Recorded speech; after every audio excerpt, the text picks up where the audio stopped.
सत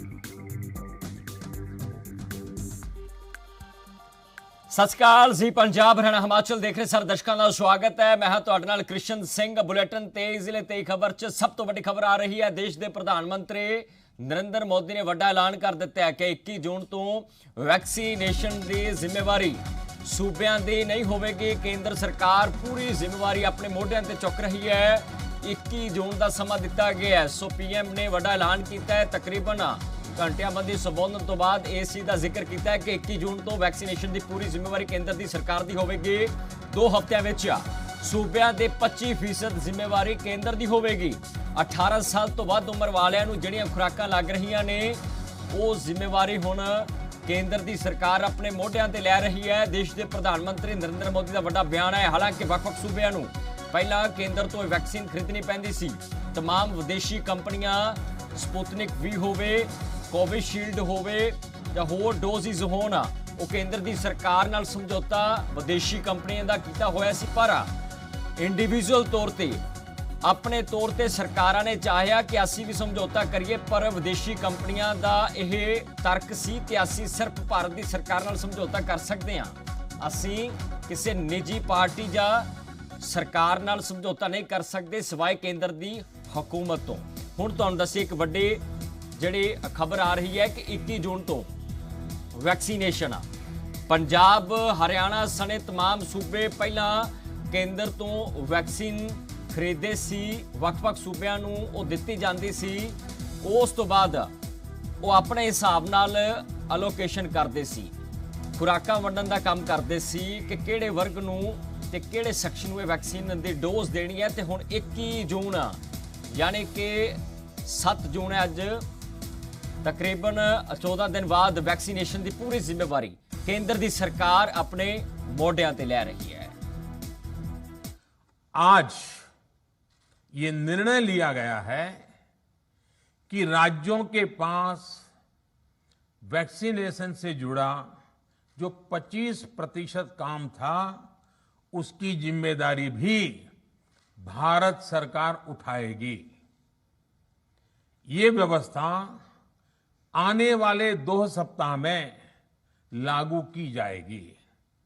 इन 2 सप्ताह में केंद्र और राज्य सरकारें मिलकर नई गाइडलाइंस के अनुसार आवश्यक तैयारी कर लेंगी। संयोग है कि 2 सप्ताह बाद 21 जून को ही अंतर्राष्ट्रीय योग दिवस भी है। 21 जून सोमवार से देश के हर राज्य में 18 वर्ष से ऊपर की उम्र के सभी नागरिकों के लिए भारत सरकार राज्यों को मुफ्त वैक्सीन मुहैया कराएगी।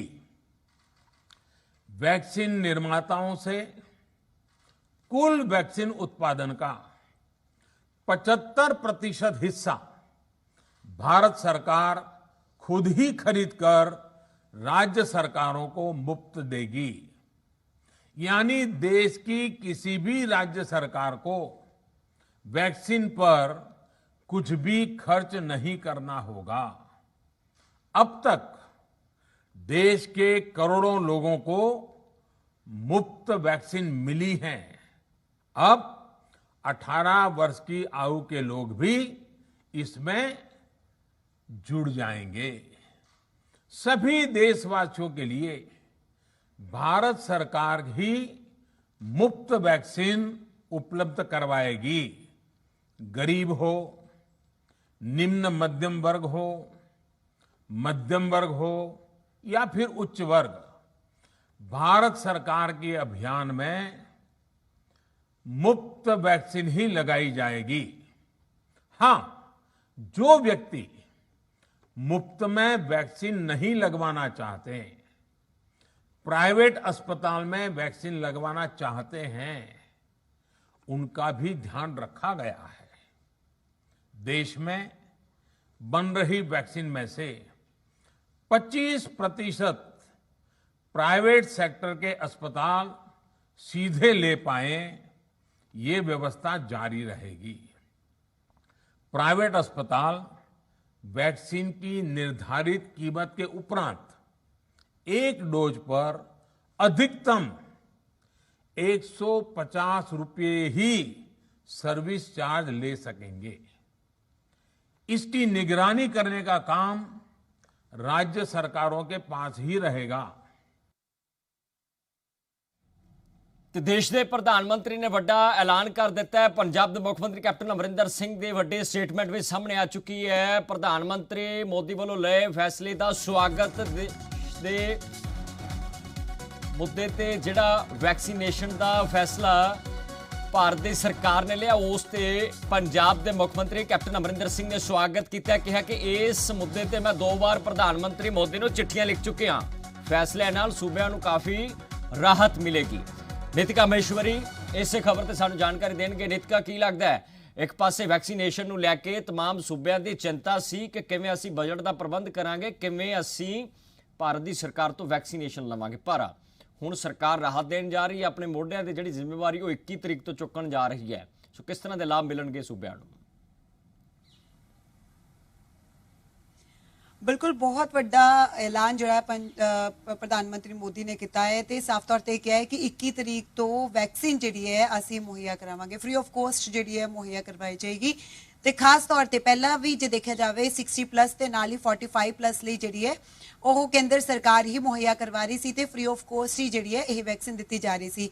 ਪਰ ਹੁਣ ਕਿਹਾ ਗਿਆ ਕਿ 18+ ਨੂੰ ਵੀ ਅਸੀਂ ਦੇਵਾਂਗੇ। ਇਸ ਦਾ ਇੱਕ ਵੱਡਾ ਫਾਇਦਾ ਸਟੇਟਸ ਨੂੰ ਇਹ ਹੋਏਗਾ ਕਿਸ਼ਨ, ਕਿਉਂਕਿ ਜੇ ਅਸੀਂ ਪੰਜਾਬ ਸਰਕਾਰ ਦੀ ਗੱਲ ਕੀਤੀ ਜਾਵੇ, ਫਾਈਜ਼ਰ ਨਾਲ ਕੰਟੈਕਟ ਕੀਤਾ, ਮਾਡਰਨ ਨਾਲ ਕੰਟੈਕਟ ਕੀਤਾ ਪੰਜਾਬ ਸਰਕਾਰ ਨੇ, ਪਰ ਉਹਨਾਂ ਨੇ ਸਾਫ਼ ਤੌਰ ਤੇ ਹੀ ਕਹਿ ਦਿੱਤਾ ਸੀਗਾ ਕਿ ਅਸੀਂ ਸਿਰਫ ਔਰ ਸਿਰਫ ਕੇਂਦਰ ਸਰਕਾਰ ਦੇ ਨਾਲ ਡੀਲ ਕਰ ਸਕਦੇ ਹਾਂ, ਅਸੀਂ ਸਟੇਟ ਗਵਰਨਮੈਂਟ ਦੇ ਨਾਲ ਸਿੱਧੀ ਡੀਲ ਨਹੀਂ ਕਰ ਸਕਦੇ ਤੇ ਇਸ ਲਈ ਉਹਨਾਂ ਨੇ ਵੈਕਸੀਨ ਦੇਣ ਲਈ ਨਾ ਕਰ ਦਿੱਤੀ ਸੀ। ਇਸੇ ਤਰ੍ਹਾਂ ਦੀ ਕਈ ਦਿੱਕਤਾਂ ਜਿਹੜੀਆਂ ਨੇ ਉਹ ਸਟੇਟ ਗਵਰਨਮੈਂਟਸ ਨੂੰ ਫੇਸ ਕਰਨੀਆਂ ਪੈ ਰਹੀਆਂ ਸੀ ਤੇ ਨਾ ਸਿਰਫ ਪੰਜਾਬ ਦੇ ਮੁੱਖ ਮੰਤਰੀ ਬਲਕਿ ਕਈ ਸਟੇਟਸ ਦੇ ਮੁੱਖ ਮੰਤਰੀ ਇਹ ਗੱਲ ਜਿਹੜੀ ਹੈ ਉਹ ਪ੍ਰਧਾਨ ਮੰਤਰੀ ਮੋਦੀ ਨੂੰ ਕਹਿ ਚੁੱਕੇ ਸੀਗੇ, ਉਹਨਾਂ ਨੂੰ ਅਪੀਲ ਕਰ ਚੁੱਕੇ ਸੀ ਤੇ ਨਾਲ ਹੀ ਲੈਟਰ ਲਿਖੇ ਸੀਗੇ। ਹੁਣ ਤੁਸੀਂ ਦੇਖੋ ਪੰਜਾਬ ਦੇ ਮੁੱਖ ਮੰਤਰੀ ਨੇ ਵੀ ਕਿਹਾ ਹੈ ਕਿ ਇਸ ਨਾਲ ਕਾਫੀ ਜ਼ਿਆਦਾ ਫਾਇਦਾ ਹੋਏਗਾ। ਇੱਕ ਤਾਂ ਪੈਰਿਟੀ ਰਹੇਗੀ, ਯਾਨੀ ਕਿ ਵੈਕਸੀਨ ਦੇ ਰੇਟ ਜਿਹੜੇ ਨੇ ਉਹ ਸੇਮ ਰਹਿਣਗੇ, ਯਾਨੀ ਕਿ ਅਜਿਹਾ ਨਹੀਂ ਹੋਵੇਗਾ ਕਿ ਕਿਸੇ ਤੋਂ ਵੈਕਸੀਨ ਮਹਿੰਗੀ ਲੈਣੀ ਪੈ ਰਹੀ ਹੈ। ਦੇਖੋ ਜਦੋਂ ਕੇਂਦਰ ਵੈਕਸੀਨ ਲੈ ਰਿਹਾ ਸੀ ਕਿਸੇ ਵੀ ਕੰਪਨੀ ਤੋਂ ਘੱਟ ਪ੍ਰਾਈਸ ਤੇ ਲੈ ਰਿਹਾ ਸੀ, ਜੇ ਸਟੇਟ ਲੈ ਰਿਹਾ ਸੀ ਉਸ ਨੂੰ ਜ਼ਿਆਦਾ ਪ੍ਰਾਈਸ ਜਿਹੜਾ ਹੈ ਪੇ ਕਰਨਾ ਪੈ ਰਿਹਾ ਸੀਗਾ। ਇਹੀ ਕਾਰਨ ਹੈ ਕਿ ਹੁਣ ਕਿਤੇ ਨਾ ਕਿਤੇ ਸਟੇਟ ਗਵਰਨਮੈਂਟਸ ਨੂੰ ਰਿਲੀਫ ਜਿਹੜਾ ਇਹ ਮਿਲੇਗਾ। ਨਾਲ ਹੀ ਉਹਨਾਂ ਨੇ ਕਿਹਾ ਕਿ ਮੈਂ 2 ਵਾਰ ਲਿਖਿਆ ਤੇ ਪ੍ਰਧਾਨ ਮੰਤਰੀ ਨਰਿੰਦਰ ਮੋਦੀ ਜ਼ਿਕਰ ਕਰ ਰਹੇ ਸੀ ਕਿ 25% ਜਿਹੜੀ ਕਾਰਗੁਜ਼ਾਰੀ ਹੈ ਉਹ ਸੂਬੇ ਕਰਦੇ ਸੀ, ਉਹ ਵੀ ਹੁਣ ਕੇਂਦਰ ਆਪਣੇ ਮੋਢਿਆਂ ਤੇ ਚੁੱਕਣ ਨੂੰ ਤਿਆਰ ਹੈ। ਸੋ ਉਹ 25% ਚ ਕਿਹੜੀ ਜ਼ਿੰਮੇਵਾਰੀ ਜਿਹੜੇ ਸੂਬੇ ਆਪਣੇ ਪੱਧਰ ਤੇ ਕਰ ਰਹੇ ਸੀ? ਦੇਖੋ ਵੈਕਸੀਨੇਸ਼ਨ ਦੇ ਮੁੱਦੇ ਤਾਂ ਸਰਕਾਰਾਂ ਕਈ ਵਾਰ ਪ੍ਰਧਾਨ ਮੰਤਰੀ ਨੂੰ ਸੂਚਿਤ ਕਰ ਚੁੱਕੀਆਂ ਸੀ, ਪੱਤਰ ਲਿਖ ਚੁੱਕੀਆਂ ਸੀ ਕਿ ਦੇਖੋ ਵੈਕਸੀਨੇਸ਼ਨ ਇਹ ਮੁਫਤ ਵਿੱਚ ਪ੍ਰੋਵਾਈਡ ਕਰਾਈ ਜਾਵੇ, ਪਰ 25% ਚ ਕਿਹੜੀ ਜ਼ਿੰਮੇਵਾਰੀ ਜਿਹੜੀ ਸਰਕਾਰ ਉਹ ਕੇਂਦਰ ਦੇਣ ਜਾ ਰਹੀ ਹੈ, ਜਿਹੜੀ ਸੂਬਿਆਂ ਨੂੰ ਰਿਆਇਤ ਮਿਲੇਗੀ? ਬਿਲਕੁਲ 25% ਜੇ ਕਲੀਅਰ ਕੀਤਾ ਜਾਵੇ ਕਿਸ਼ਨ, ਤਾਂ ਉਹ 18 ਸਾਲ ਤੋਂ 45 ਸਾਲ ਦੇ ਜਿਹੜੇ ਲੋਕਾਂ ਨੂੰ ਵੈਕਸੀਨ ਲੱਗ ਰਹੀ ਸੀ 18 to 18+ ਵਾਲਿਆਂ ਨੂੰ, ਕਿਉਂਕਿ 45+ ਤੇ 60+ ਨੂੰ ਤਾਂ ਕੇਂਦਰ ਸਰਕਾਰ ਪਹਿਲਾਂ ਹੀ ਮੁਹੱਈਆ ਕਰਵਾ ਰਹੀ ਸੀ, ਸਿਰਫ 18 to 44 ਨੂੰ ਨਹੀਂ ਕਰਵਾ ਰਹੀ ਸੀ। ਇਸੇ ਕਾਰਨ ਪ੍ਰਧਾਨ ਮੰਤਰੀ ਮੋਦੀ ਨੇ ਕਿਹਾ ਹੈ ਕਿ 25% ਜਿਹੜੀ ਜ਼ਿੰਮੇਵਾਰੀ ਪਹਿਲਾਂ ਸਟੇਟ ਚੁੱਕ ਰਹੀਆਂ ਸੀਗੀਆਂ ਉਹ ਵੀ ਅਸੀਂ ਹੁਣ ਚੁੱਕਾਂਗੇ।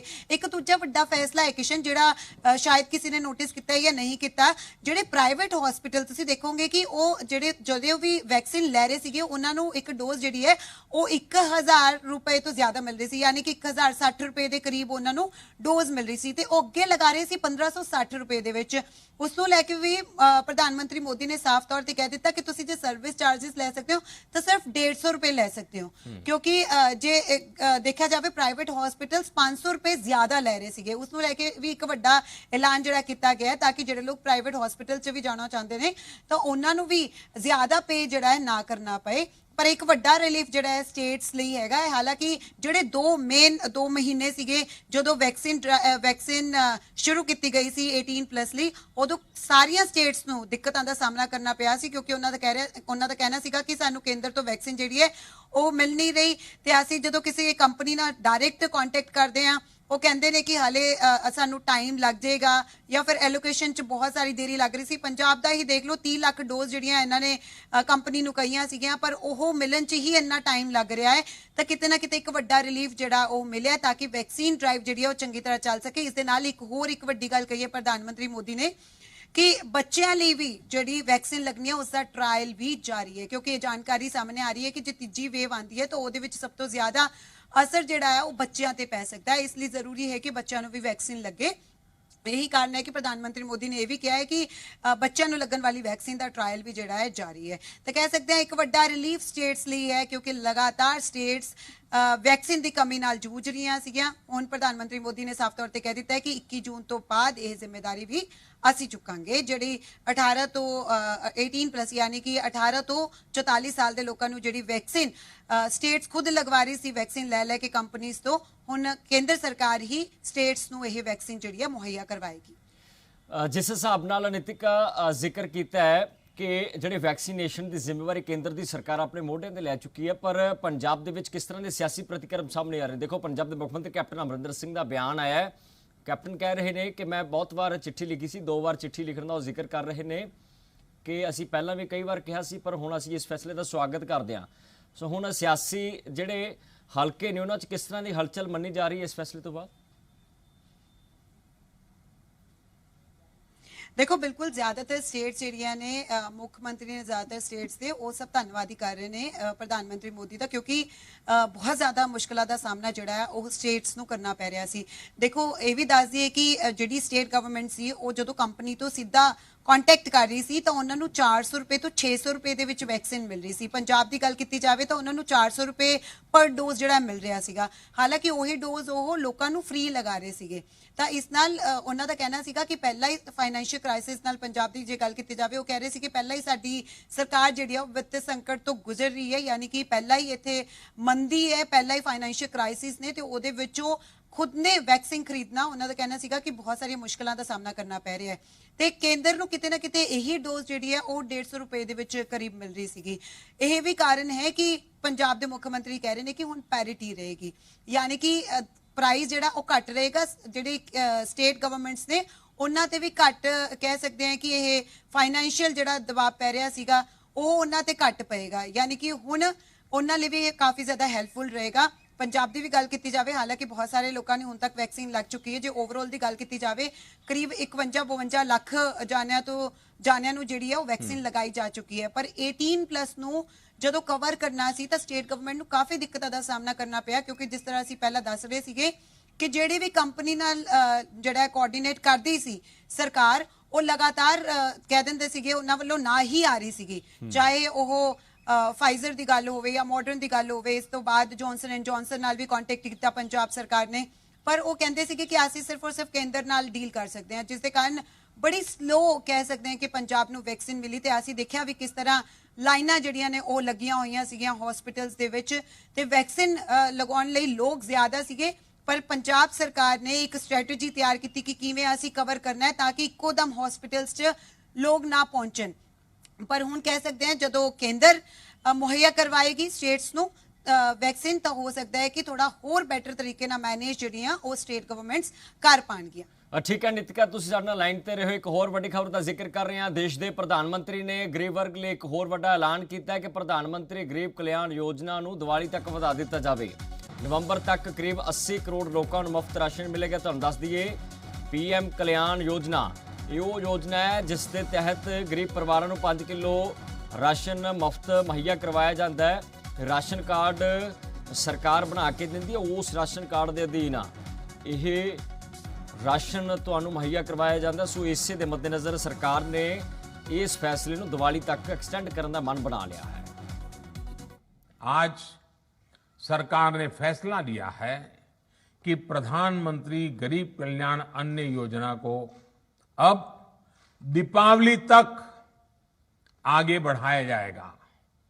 महामारी के इस समय में सरकार गरीब की हर जरूरत के साथ उसका साथी बनकर खड़ी है, यानी नवंबर तक 80 करोड़ से अधिक देशवासियों को हर महीने तय मात्रा में मुफ्त अनाज उपलब्ध होगा।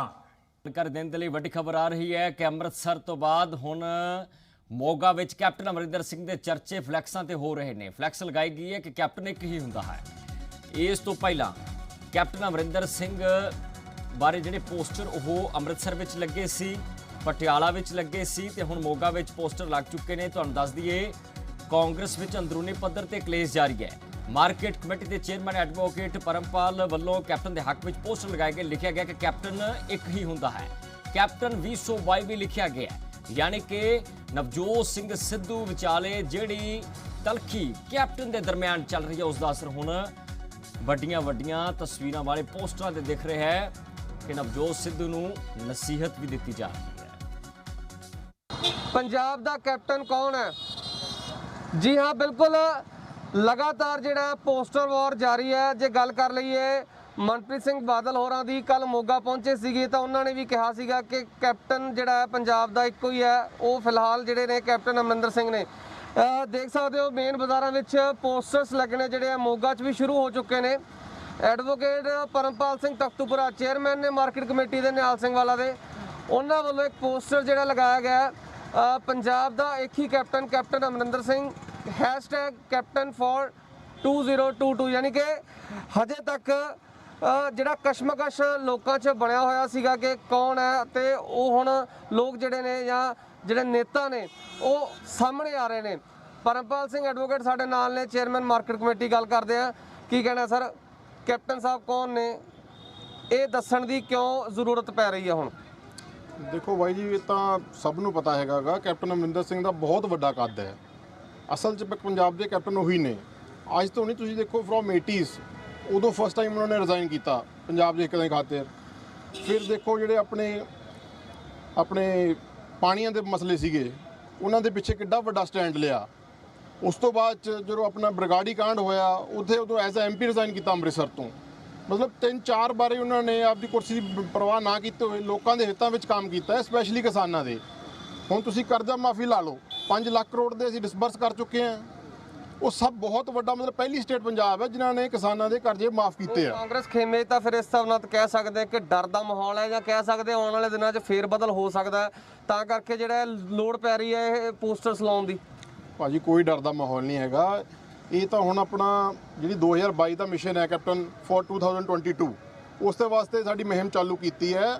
And captain Amarinder Singh is undisputed leader of Punjab Congress. ਉਹਨਾਂ ਦੇ ਬਰਾਬਰ ਦਾ ਕਿਸੇ ਦਾ ਕੱਦ ਹੈ ਨਹੀਂਗਾ। ਇਹ ਤਾਂ ਜੋ MLAs ਕੋਈ ਕਰ ਰਹੇ ਹੈਗੇ ਨੇ, ਸਭ ਆਪਦੇ ਉਹਦੇ ਦੀ ਮਾੜੀ ਮੋਟੀ ਡੌਰ ਹੈ, ਉਦੋਂ ਵੱਡੀ ਕੋਈ ਗੱਲ ਨਹੀਂ ਹੈਗੀ। ਨਵਜੋਤ ਸਿੰਘ ਸਿੱਧੂ ਵੀ ਫਿਰ ਰੇਸ 'ਚ ਸ਼ਾਮਲ ਹੈ? ਭਾਈ ਜੀ ਦੇਖੋ, ਨਵਜੋਤ ਸਿੰਘ ਸਿੱਧੂ ਵੀ ਕਾਂਗਰਸ ਦੇ ਸੀਨੀਅਰ ਨੇਤਾ ਹੈਗੇ ਨੇ, ਪਰ ਹਜੇ 4 ਸਾਲ ਪਹਿਲਾਂ ਆਏ ਆ। ਮੇਰੇ ਫਾਦਰ ਸਾਹਿਬ 30 ਸਾਲ ਦੇ ਇੱਥੇ ਕਾਂਗਰਸ 'ਚ, ਮੋਗੇ ਜ਼ਿਲ੍ਹੇ ਦੀ ਕਾਂਗਰਸ ਦੇ ਵਿੱਚ। ਅੱਜ ਤੱਕ MLA ਦੀ ਟਿਕਟ ਨਾ ਤਾਂ ਮੰਗੀ ਹੈ, ਨਾ MLA ਬਣ ਪਾਏ ਅੱਜ ਤੱਕ। 30 ਸਾਲ ਵਿਦਆਊਟ ਕੰਡੀਸ਼ਨਲ ਕੰਮ ਕਰ ਰਹੇ ਪਾਰਟੀ ਵਾਸਤੇ। ਕੋਈ ਆਏ ਤਾਂ ਕੱਲ ਨੂੰ ਹੋਰ ਕੋਈ ਆ ਜਾਊਗਾ 2 ਸਾਲਾਂ ਬਾਅਦ, ਉਹ ਤੋਂ ਬਹੁਤ ਵੱਡੇ ਲੀਡਰ ਹੈਗੇ ਨੇ। 5-5 6-6 ਟਾਈਮ ਸਾਡੇ MLA ਬੈਠੇ ਨੇ। ਇਸ ਤਰ੍ਹਾਂ ਤਾਂ ਜੇ ਪ੍ਰੋਟੋਕੋਲ ਆ ਪਾਰਟੀ ਦਾ, ਹਰ ਇੱਕ ਲੀਡਰ ਦਾ ਟਾਈਮ ਹੈ। ਤੁਸੀਂ ਕੰਮ ਕਰੋ, ਲੋਕਾਂ 'ਚ ਵਿਚਰੋ, ਕੁਝ ਕਰਕੇ ਤਾਂ ਦਿਖਾਓ। ਕੈਮਰਾਮੈਨ ਨਿਸਾਰ ਦੇ ਨਾਲ ਨਵਦੀਪ ਸਿੰਘ, ਜ਼ੀ ਮੀਡੀਆ, ਮੋਗਾ। ਮੋਗਾ ਵਿੱਚ ਪੋਸਟਰ ਲੱਗੇ, ਕੈਪਟਨ ਇੱਕ ਹੀ ਹੁੰਦਾ। ਨਵਦੀਪ ਖੁਦ ਸਾਡੇ ਨਾਲ ਜੁੜ ਚੁੱਕੇ ਨੇ। ਨਵਦੀਪ, ਇਸ ਤਰ੍ਹਾਂ ਨਹੀਂ ਪੁੱਛਾਂਗਾ ਕਿ ਇਹ ਕਿਉਂ ਲੱਗੇ ਆ ਪੋਸਟਰ, ਸਾਨੂੰ ਵੀ ਪਤਾ ਹੈ ਕਿ ਕਿਸ ਨੂੰ ਨਸੀਹਤ ਦਿੱਤੀ ਜਾ ਰਹੀ ਹੈ, ਕਿਉਂ ਦਿੱਤੀ ਜਾ ਰਹੀ ਹੈ, ਪਰ ਨਵਦੀਪ ਇਹ ਦੱਸੋ ਕਿ ਮੋਗਾ ਦੇ ਕਾਂਗਰਸੀਆਂ ਨੂੰ ਇਹ ਨਿਰਦੇਸ਼ ਕਿਸ ਨੇ ਦਿੱਤਾ ਕਿ ਪੋਸਟਰ ਲਗਾਓ, ਕੈਪਟਨ ਇੱਕ ਹੀ ਹੁੰਦਾ ਹੈ? देखो साफ तौर पर जिन्होंने वालों पोस्टर लगाए गए कृष्ण उन्होंने वालों साफ कर दिता गया है कि कोई दो धड़े नहीं बने, ना कोई नवजोत सिंह सिद्धू का धड़ा या कोई होर धड़ा, सिर्फ एको धड़ा वो कैप्टन अमरिंदर सिंह का। फिलहाल क्योंकि इन्हों के जो फादर साहब ने परमपाल के काफी सीनियर नेता ने कांग्रेस के, ਤੇ ਹਜੇ ਫਿਲਹਾਲ ਇਸ ਬਾਰੇ ਹਜੇ ਕੋਈ ਸਾਫ਼ ਨਹੀਂ ਹੋ ਰਿਹਾ ਕਿ ਕੌਣ ਕਿੰਨਾ ਵੱਲੋਂ ਇਹ ਦਿਸ਼ਾ ਨਿਰਦੇਸ਼ ਜਿਹੜੇ ਆ ਦਿੱਤੇ ਜਾ ਰਹੇ ਕਿ ਇਸ ਤਰ੍ਹਾਂ ਦੇ ਪੋਸਟਰ ਜਿਹੜੇ ਲਗਾਏ ਜਾਣ। ਪਰ ਉਹਨਾਂ ਦਾ ਸਾਫ਼ ਤੌਰ ਤੇ ਇਹੀ ਕਹਿਣਾ ਹੈ ਕਿ ਸਿਰਫ ਮੁੱਖ ਮੰਤਰੀ ਦਾ ਚਿਹਰਾ ਜਿਹੜਾ ਕੈਪਟਨ ਅਮਰਿੰਦਰ ਸਿੰਘ ਨੇ ਨਵਜੋਤ ਸਿੰਘ ਸਿੱਧੂ ਨੂੰ ਆਇਆ ਨੂੰ ਵੀ ਸਿਰਫ ਹਜੇ 4 ਸਾਲ ਹੋਏ ਨੇ, ਕਿ ਉਹ ਕਿਰਪਾ ਕਰਕੇ ਜਿਹੜੇ ਲੋਕਾਂ ਦੇ ਵਿੱਚ ਵਿਚਰਨਾ ਸ਼ੁਰੂ ਕਰਨ, ਉਸ ਤੋਂ ਬਾਅਦ ਹੀ ਕੁਝ ਮੁੱਖ ਮੰਤਰੀ ਦਾ ਜਿਹੜਾ ਸੁਪਨਾ ਲੈ ਸਕਦੇ ਨੇ। ਠੀਕ ਹੈ ਨਵਦੀਪ, ਬਹੁਤ ਬਹੁਤ ਧੰਨਵਾਦ ਜਾਣਕਾਰੀ ਦੇਣ ਦੇ ਲਈ। ਤਾਂ ਪੰਜਾਬੀ ਖਬਰਾਂ ਦੇ ਇਸ ਬੁਲੇਟਿਨ ਦੇ ਵਿੱਚ ਹੈ ਨਹੀਂ।